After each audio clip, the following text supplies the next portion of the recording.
ಸದ್ಯ ಸಿಎಂ ಸಿದ್ದರಾಮಯ್ಯ ಅವರು ಕೂಡ ಬ್ರೂಕ್ಫೀಲ್ಡ್ ಹಾಸ್ಪಿಟಲ್ಗೆ ಬಂದಿರುವಂತಹ ಲೈವ್ ದೃಶ್ಯವನ್ನ ಗಮನಿಸ್ತಾ ಇದ್ದೀರಾ. ಗಾಯಾಳುಗಳ ಅವರನ್ನ ವಿಚಾರಿಸಲಿದ್ದಾರೆ. ಬ್ರೂಕ್ಫೀಲ್ಡ್ ಹಾಸ್ಪಿಟಲ್ನಲ್ಲಿ 3 ಜನರು ಚಿಕಿತ್ಸೆಯನ್ನ ಪಡಿತಾ ಇದ್ದಾರೆ.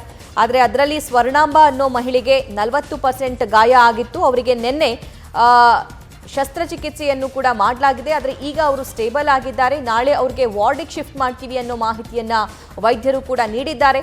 ರಾಮೇಶ್ವರಂ ಕೆಫೆ ಬ್ಲಾಸ್ಟ್ಗೆ ಸಂಬಂಧಪಟ್ಟಂತೆ ಸಿಎಂ ಈಗ ಗಾಯಾಳುಗಳ ಆರೋಗ್ಯ ವಿಚಾರಿಸೋದಕ್ಕೆ ಹಾಸ್ಪಿಟಲ್ಗೆ ಬಂದಿರುವಂತಹ ದೃಶ್ಯವನ್ನ ಗಮನಿಸ್ತಾ ಇದ್ದೀರಾ.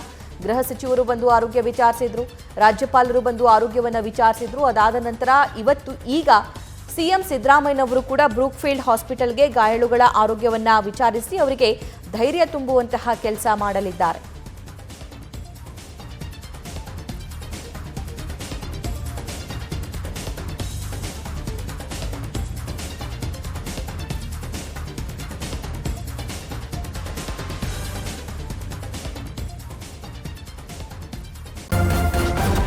ನ್ಯೂಸ್ ಫಸ್ಟ್ ನಿರ್ಭೀತಿಯಿಂದ ನಿಮ್ಮ ಪರವಾಗಿ.